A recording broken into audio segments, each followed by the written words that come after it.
Please welcome the Education Director for FDIC and the Editor-in-Chief of Fire Engineering, Bobby Halton.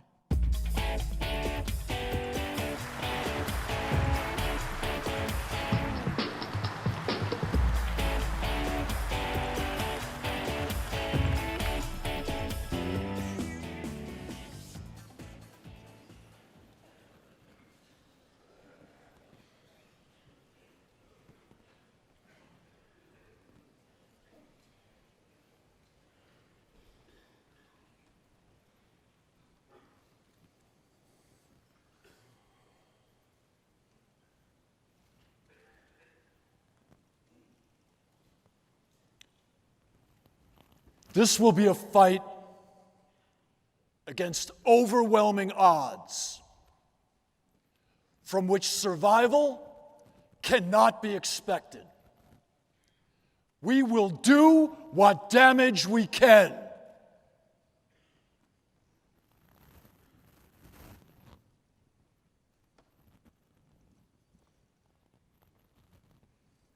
Fortunately, America has been and always will be blessed with generation after generation of patriots, men and women who, despite the risks, who, irrespective of the consequences, have had the courage and the resolve to be firefighters, warfighters, cops, and medics.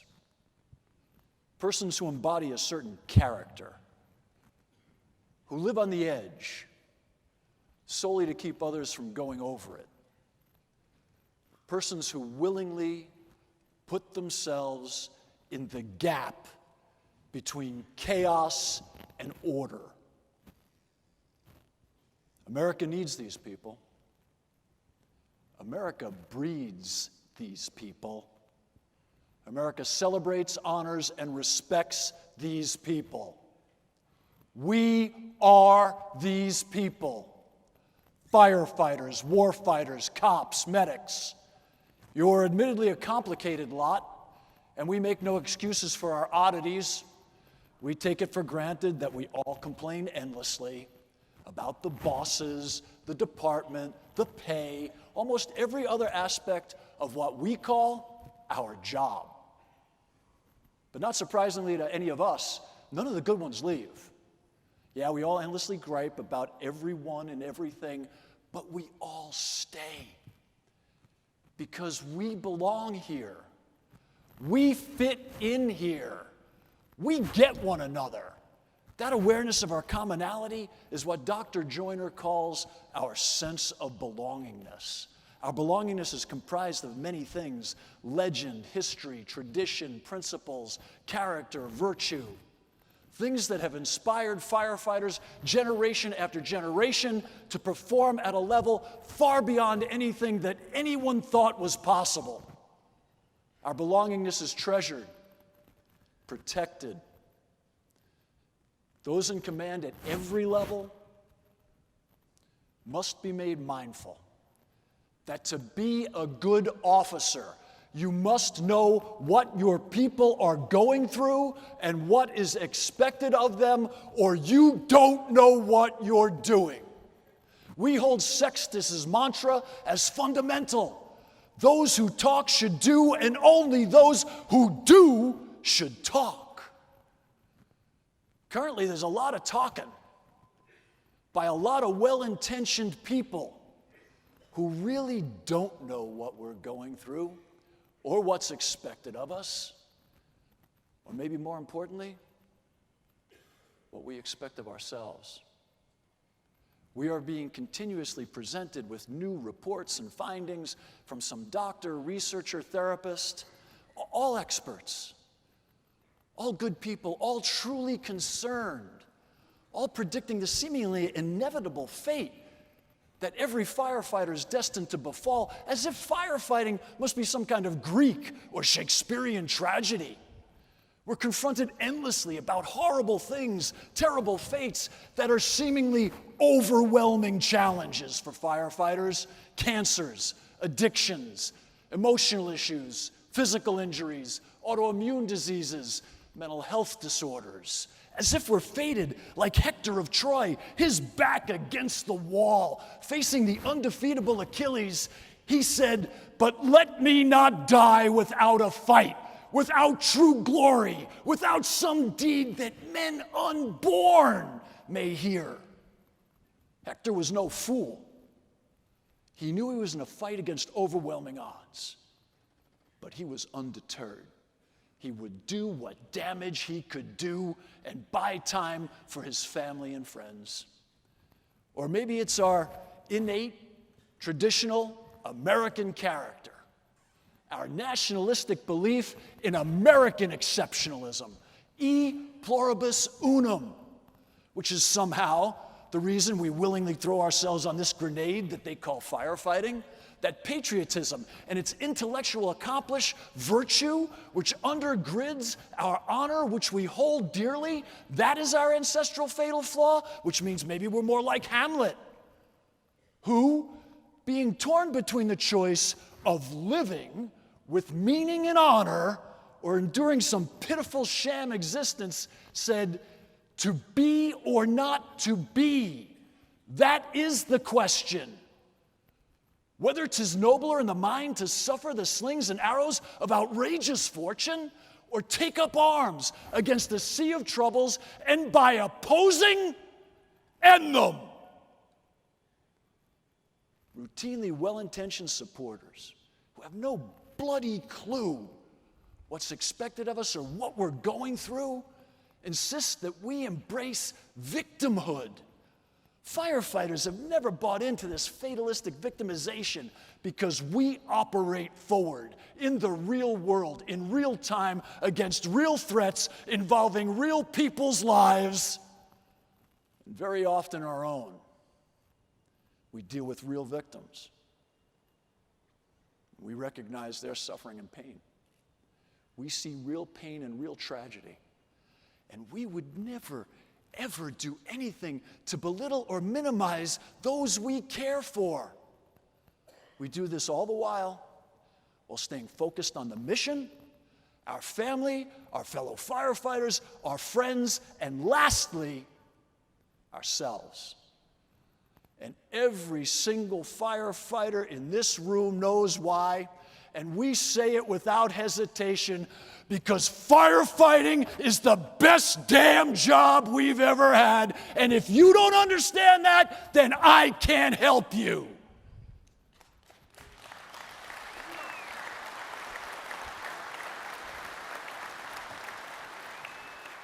We love this job because we love each other. We love fighting fire, fighting Mother Nature, fate, bad days, and stupidity. Because we get to do it together. We accept that we have a little bit of Hector. Maybe in some ways, we are fated. And like Hamlet, we get it. Our character is out of step with most. But unlike Hector and Hamlet, we are anything but tragic. We are triumphant. And unlike Hector and Hamlet, when we hesitate, it is to succeed. And when we worry, it's not about glory. We have in our genetic code the undeniable need to help others, to lead meaningful lives, to take up arms against a sea of troubles. We embrace the chance to do deeds that the unborn will hear of. We understand all too well that there is an undeniable objective reality. We accept and acknowledge that there is a right and a wrong, good and evil, and that life involves suffering. We fight for the chance to face overwhelming odds, to tilt at windmills, to stand against hurricanes, to chase tornadoes, to march into hell if one of us needs us. Those things make us come together in ways that those who never have could never understand. We love each other unconditionally. Even the firefighters we can't stand, we love them. As long as they toe the line and as long as they're good firefighters.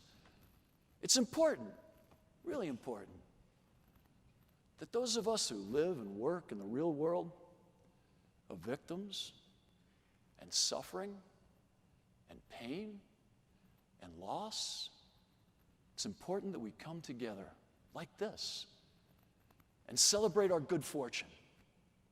It's important that we come together and acknowledge that the risks, the dangers, the threats which our chosen work inherently exposes us to are only too real. Injury, cancer, addiction, mental health. But we refuse to accept them as fated, preordained, or overwhelming.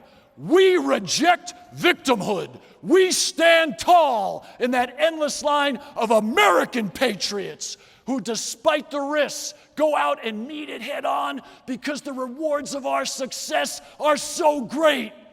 In doing so, we must also come together and recognize the other side of struggle and suffering. How when you have the love of a just and supportive culture, industry, family, and friends, how when you ask for, accept, and act on help from doctors, therapists, counselors, researchers, and friends, you come out stronger, blessed, energized, wiser, and more in love than ever with life, family, friends, and firefighting. That is our culture of belongingness, our bond of a shared moral system, a commonality of purpose and meaning. It's our assurance of mutual aid and support that enables us to cope when dark times envelop us.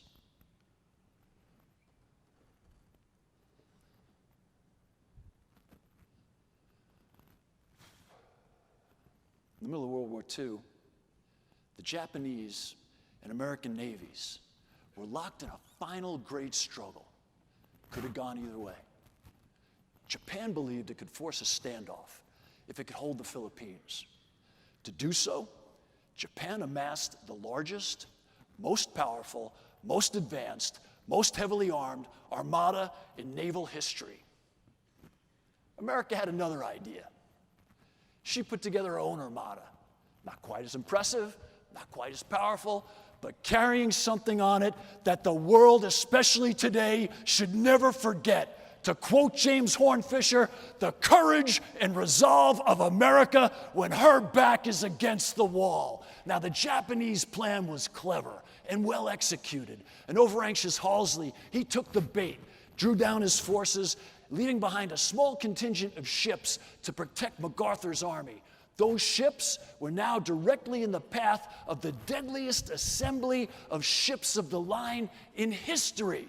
A David and Goliath battle would ensue between this massive force of attackers and this small collection of defenders. Now, it'd be unfair to single out a single ship among those defending smaller ships, but among them was the destroyer escort DE-413, the Samuel B. Roberts. The Roberts went to war with 228 men, 217 enlisted and 11 officers. They called those ships tin cans, and the men who sailed on them, the tin can sailors. By comparison, the Roberts was about 36 times smaller than the battleship Yamato, who, along with a dozen other similar battleships, were bearing down hard on a handful of pipsqueak-sized defenders. Commanding the Samuel B. Roberts was a 33-year-old Robert W. Copeland, who, as he recognized, they were vastly outnumbered. The ships were smaller in size and weaponry. Said to his crew on the PA, "This will be a fight against overwhelming odds from which survival cannot be expected. We will do what damage we can." The battle was epic, and we'll not go into it here, but it should have been over in minutes, and the Americans should have been destroyed. Over 3 days in October of 1944, 50,000 men would lose their lives at sea. Many of the American ships were sunk, including the Roberts. But the Japanese, stunned by the bravery, intimidated by the courage, confused by the audacity, drew back and retreated. And so the greatest naval battle of all time went down as the finest moment in American naval history. The survival of that battle spent several days at sea before being rescued. Lieutenant Commander Copeland, he would survive. Of the 224 men who sailed on the Roberts, 90 would lose their lives. It's important to note, though, that those tin can sailors didn't crumble from this experience. Did they struggle? Did they need help from professional counselors, doctors, therapists, both physically and mentally? You're damn right they did. But that didn't make them fragile or weak. That meant they were strong. Those therapies were but half the treatment, though. The other half were men and women like you, teammates, shipmates, crew members, people like you, who have stood in that gap between order and chaos, who understand pragmatic truths. Those heroes grew in ways that only those with the courage to step up and brave enough to take aid when needed, support and care when needed, can understand.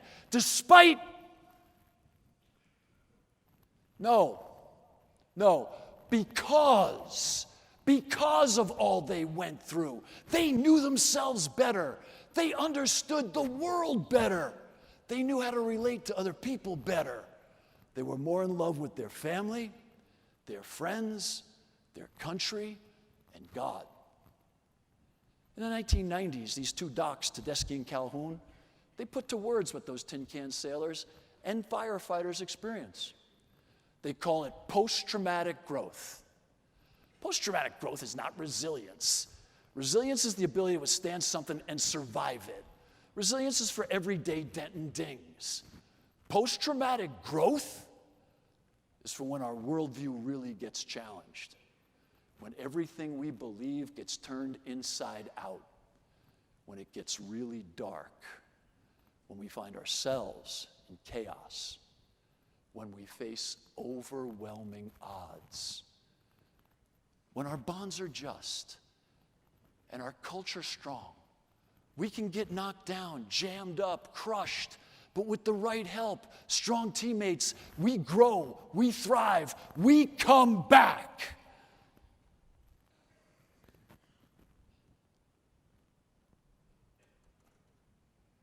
In March of 2004, Brian Windsor, an FDNY firefighter, was responding to a fire with his Huntington Manor volunteer company. First arriving crews encountered a heavy fire condition on the first floor with fire venting out of the exposure 1 windows. An 1 3/4 hand line went to the front door, was stretched inside the front of the building. Brian arrived on the truck. So they stood fast in the hallway with his crew until the engine company got to the scene of the fire, always waiting on the engine company. As the fire started to darken down, he made his way up to the 2nd floor to search for any extension. They found no fire on the 2nd floor. On the 3rd floor, they encountered a heavy smoke condition, 0 visibility, and moderate heat, and still no fire showing. So Brian and the other members began opening up the walls, checking for fire. His Viber alert went off. So Brian goes outside to change his bottles. After changing his bottles, command tells him to go relieve the 3rd floor officer. At this time, there's a steep increase in the amount of heat, so a second line is ordered up to the 3rd floor. With the amount of heat increasing and no significant progress, command decided, let's go defensive. But before Brian could leave the 3rd floor, he knew he had to make a quick sweep to make sure that everyone else was on their way out of the building.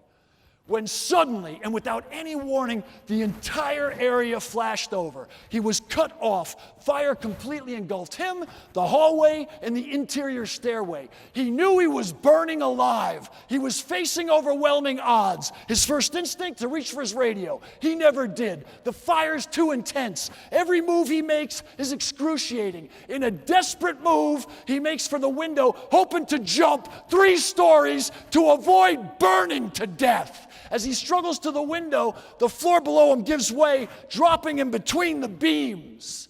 Now he's trapped, on fire, exhausted, terrified, and thinking that survival cannot be expected. When suddenly he feels 2 firefighters below him tugging on his legs. They pull him free and carry him to the 2nd floor and out the window. He was airlifted to the hospital with 2nd and 3rd degree burns on his back, arms, stomach, and face. He would need skin grafts involving more pain, incredible pain. Brutal debriding baths over and over. Repeated surgeries and more pain. Rehabilitation and more pain. No one thought you could go get burned that bad and come back. The odds were overwhelming. But no. After surviving a flashover, a brutal stint in the burn unit, and months of incredible suffering, Brian Windsor was back at Huntington Manor, back at FDNY. Brian's fellow firefighters from Huntington Manor and FDNY never left his side. Brian went through hell, but he got help from doctors, pros, clinicians, psychologists, and his fellow firefighters. Where's Brian? Are you in the room? Stand up. There's Brian Windsor.